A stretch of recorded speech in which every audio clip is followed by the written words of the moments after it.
İndi əməliyyata alacağımız xəstə çox ağır dərəcəli ürək çatışmamazlığı ilə klinikamıza müraciət etmişdi.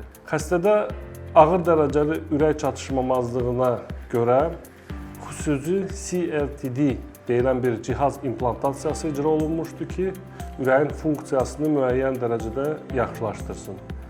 Əfsuslar olsun ki, cihaz implantasiyası vaxtı orada tellərdən biri trikuspid qapağı zədələmişdi və nəticədə xəstədə ciddi ürək çatışmamazlığı, eyni vaxtda da ciddi iatrogen trikuspid çatışmamazlıq yaranmışdı. Əməliyyatdan əvvəl etdiyimiz koronar angiografiya müayinəsi xəstədə bir damarında ciddi darlıqlar olduğunu da göstərmişdi. Və belə riskli xəstəni məcbur olub əməliyyata almalıyıq. Əməliyyat taktikası üzərində uzun müddət fikirləşdik və qərar verdik ki, əməliyyatın bütün etapları döyünən ürəkdə icra edəcəyik. İnşallah xeyirlisi ilə nəticələnər. Şükür Allaha, əməliyyatımız uğurla bitmişdi.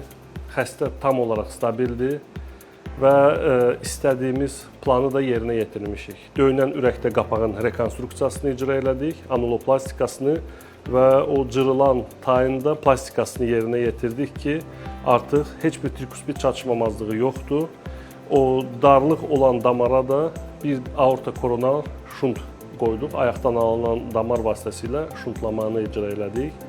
Yəni süni qan dövran aparatından çıxış problemsiz oldu, xəstə tam olaraq stabildir. Əməliyyatdan öncə ürək çatışmamazlığı funksiyasını yaxşılaşdırmaq üçün qoyulan cihazda biz əməliyyat vaxtı onu yoxlayanda orada müəyyən qüsurlar aşkar elədik və həmin o cihazın tezdən aparmaların dəqiq taxılması və qüsurların aradan qaldırılması üçün reanimasiya şöbəsindən sonra bizim aritmologiya şöbəmizə xəstə keçiriləcək və orada həmin cihaz tam olaraq, funksiyası tam olaraq bərpa olunacaq.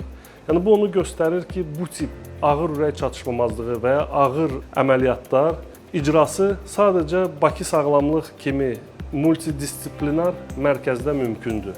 Əks halda xəstə bu tip prosedurlar üçün bir mərkəzdən o biri mərkəzə keçirilməlidir.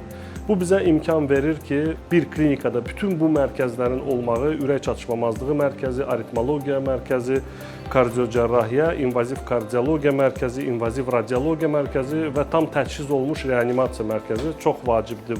Bunların olması bizə imkan verir ki, biz bu tip əməliyyatları icra eləyək və bu tip əməliyyatlara ürəklə girək və bilirik ki, nə lazımdırsa hər şey əlimizin altında vardır.